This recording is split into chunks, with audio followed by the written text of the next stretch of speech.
हाय दोस्तों, मैं महेंद्र पारसारथी आज आपका पुनः अपने इस चैनल के माध्यम से स्वागत करता हूं। दोस्तों, आज हम सीखने वाले हैं पतले लेंस की फोकस दूरी के लिए न्यूटन का सूत्र। ध्यान दीजिए दोस्तों, क्या होता है कभी कभी जिससे हम वस्तु तथा प्रतिबिंब की दूरियां लेंस के प्रकाशिक केंद्र से मापने की अपेक्षा लेंस के मुख्य फोकस से मापने में सुगम होती है।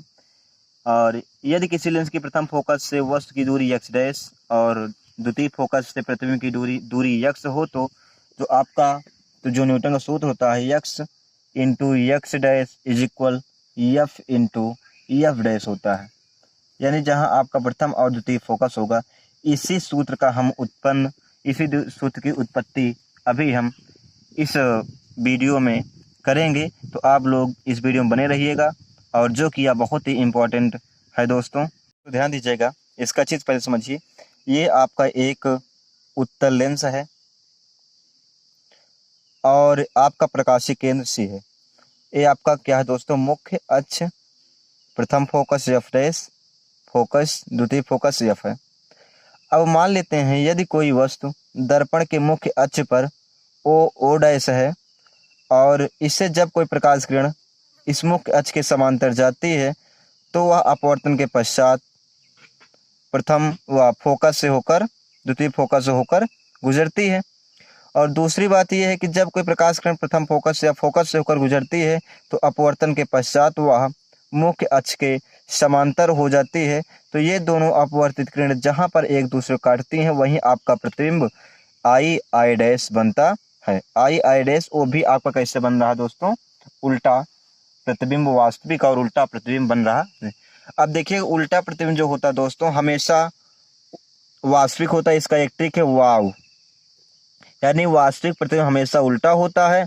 और आशी मतलब यह है कि आभासी प्रतिबिंब हमेशा दोस्तों सीधा होता है। अब जैसे जैसे आपने अभी चित्र में बनाए, चित्र को समझे, वैसे वैसे क्या कर देना, इसमें हम लिख देंगे कि वस्तु ओ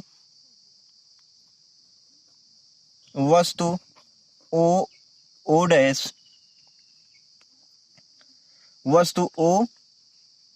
है दोस्तों। अब यह वस्तु ओ डैश मुख्य अक्ष पर रखी है।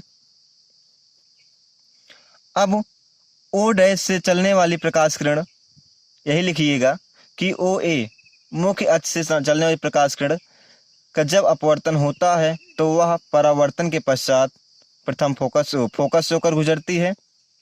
उसके बाद दूसरी किरण आप ले जाइएगा ओ बी, और जब इसका अपवर्तन होता है तो वह अपवर्तन के पश्चात मुख्य अक्ष के समांतर हो जाती है पर रखी है, जिसका प्रतिबिंब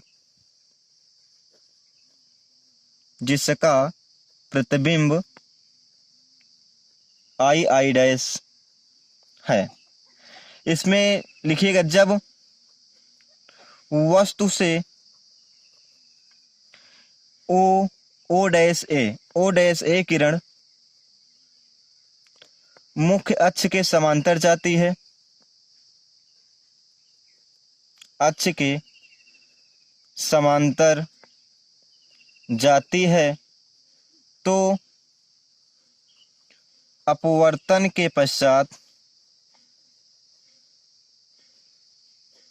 तो दोस्तों क्या होता है, तो अपवर्तन के पश्चात एफ से, यानी कि द्वितीय फोकस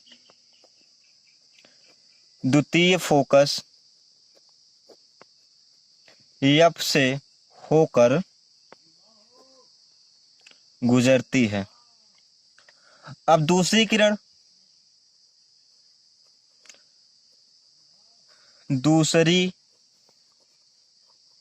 किरण ओ डैश बी प्रथम फोकस एफ से होकर गुजरती है तो अपवर्तन के पश्चात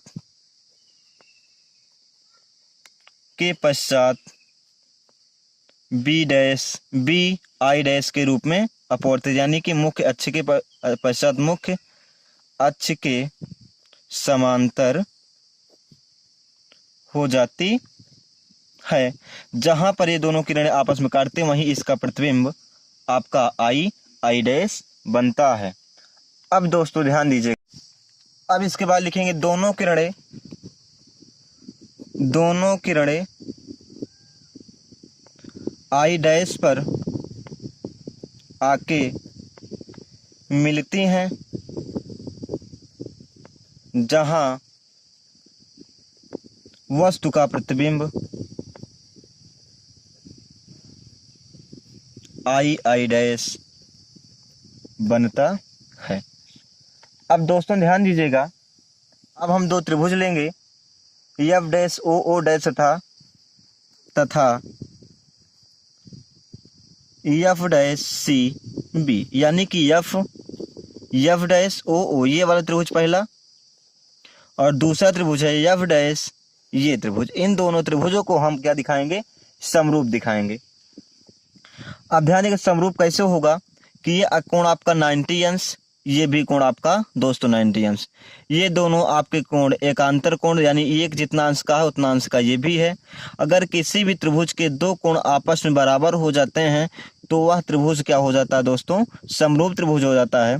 और समरूप त्रिभुज की जो संगत भुजाएं होती हैं वह समानुपात में होती हैं, यानी कि ये भुजा अपान ये भुजा, इसका आधार बटे इसका आधार। तो हम इसको लिख सकते हैं दोस्तों कि अगर ये दोनों त्रिभुज क्या है, समरूप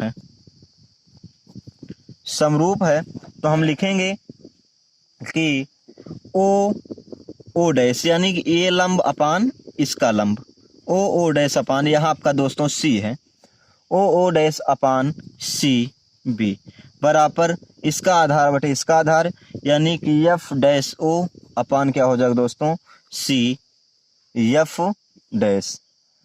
परंतु यहाँ देखिएगा जो आपका सी बी है, ये सी बी ये दूरी बराबर इसके दूरी की बराबर, यानी कि जो आपका सी बी है, सी बी बराबर क्या है दोस्तों आपका आई डैश।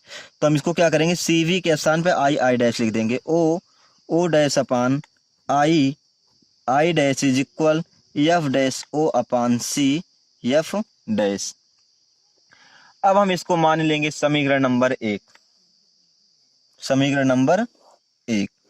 अब इसके बाद हम इसी प्रकार त्रिभुज लेंगे। अब त्रिभुज सी ए एफ और एफ आई डैश से, यानी इसको भी हम क्या दिखाएंगे, समरूप है। अब ध्यान दीजिएगा त्रिभुज ये त्रिभुज बटे और ये त्रिभुज, यानी ये आपका 90 अंश, ये भी आपका 90 अंश, ये कोण दोनों आपस बराबर है, तो ये भी त्रिभुज क्या हो जाएगा दोस्तों, समरूप होगा।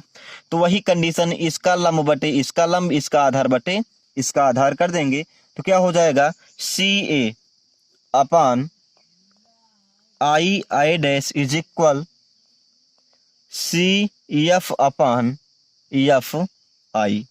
ध्यान दीजिए C A upon I dash, C F upon F I. अब दोस्तों ध्यान दीजिएगा, चूंकि आपका जो सी ए है, सी ए बराबर ओ डैश, यानी कि जो ये भुजा है या इसके वस्तु के बराबर होगा, इसी में लिख देंगे क्या, सी ए के स्थान पे O dash upon I dash is equal C F upon F I. इसको मानेंगे समीकरण नंबर 2। अब इसके बाद क्या करेंगे, समीकरण 1 और 2 से, समीकरण 1 और 2 से यानी दोनों की तुलना करेंगे। अब इससे हम देख रहे हैं कि ये वाला भाग बटे ये वाला भाग दोनों बराबर है, तो आपस में कट जाएंगे, तो सिर्फ और सिर्फ ये भाग बराबर ये भाग बचेगा। तो इसको हम क्या लिखेंगे, F dash O upon C F I is equal C F upon F I, यानी कि जब तुलना करते हैं, तुलना कंडीशन अगर दोनों साइड के आपस बराबर है उसको काट देंगे और ये दोनों क्या हो जाएंगे, आपस में बराबर हो जाता है। इसके बाद हम लिखेंगे दोस्तों, ध्यान दीजिएगा, जो आपका एफ डैश ओ है, एफ डैश ओ के बीच की दूरी क्या है, आपका एक्स डैश है। उसके बाद दूसरी दूरी आपकी है एफ आई, यानी कि एफ और आई, इसकी दूरी क्या है दोस्तों, एफ है, क्या है आपका एक्स है। उसके बाद हम लेंगे सी एफ, यानी सी एफ डैश, तो सी एफ डैश के जो बीच की दूरी है ये आपका एफ डैश है। क्या है दोस्तों? F dash. इसके बाद हम क्या करेंगे, अगली दूरी सी एफ की जो दूरी है इसकी दूरी एफ है। कितना? एफ। अब इसी सब का मान क्या करेंगे, इस समीकरण में रख देंगे, यानी समीकरण 3 में, ये आपका समीकरण 3। अब सब का मान समीकरण 3 में रखने पर, सभी मान समीकरण 3 में रखने पर, अब जब समीकरण 3 में रखेंगे तो क्या हो जाएगा, एफ डैश ओ के स्थान पे क्या हो जाएगा दोस्तों, ध्यान दीजिएगा, इधर की दूरी हमेशा निगेटिव होगी, इधर की दूरी हमेशा क्या होती है, पॉजिटिव होगी। इधर जितनी भी दूरियां रखेंगे सब आपका निगेटिव रखेंगे, तो जो आपका एक्स डैश है आपका निगेटिव हो जाएगा, और दूसरा जो आपका एफ है दोस्तों, एफ डैश सी, ये भी दूरी क्या हो जाएगी आपकी, निगेटिव हो जाएगी। ठीक, अब इसी पर मान रखेंगे तो आपका क्या हो जाएगा, इसके स्थान पर माइनस एक्स अपान, इसके स्थान पर क्या हो जाएगा आपका minus F dash is equal, इसके स्थान पर आपका क्या हो गया, एफ अपान एक्स। इसका इसके साथ गुणा करा देंगे, इसका इसके साथ, तो x upon x dash upon x is equal minus F dash, minus से माइनस कट गया, तो एक्स डैश एक्स बराबर एफ डैश। यही आपका दोस्तों आपको सिद्ध करना था, पहले ही बता चुके थे, मुझे सिद्ध क्या करना है, x dash upon is equal F dash, तो आपका ये सिद्ध हो गया। अब ध्यान दीजिए, यही आपका न्यूटन का सूत्र है, न्यूटन का सूत्र है। अब ध्यान दीजिएगा दोस्तों, अगर जैसे लेंस का दोनों माध्यम एक ही हो, क्या होता, मान लेते जो आपका लेंस है और लेंस का दोनों माध्यम एक होगा, मानिए जैसे मान लेते हैं वाई हो, यानी दोनों साइड आपका माध्यम एक ही होगा, तो इस कंडीशन में एफ बराबर क्या हो जाता है, माइनस एफ। तो आपका फार्मूला बनेगा x dash is equal minus F square. लेकिन ये कब होगा, जब आपके लेंस के दोनों माध्यम क्या होंगे, एक होंगे,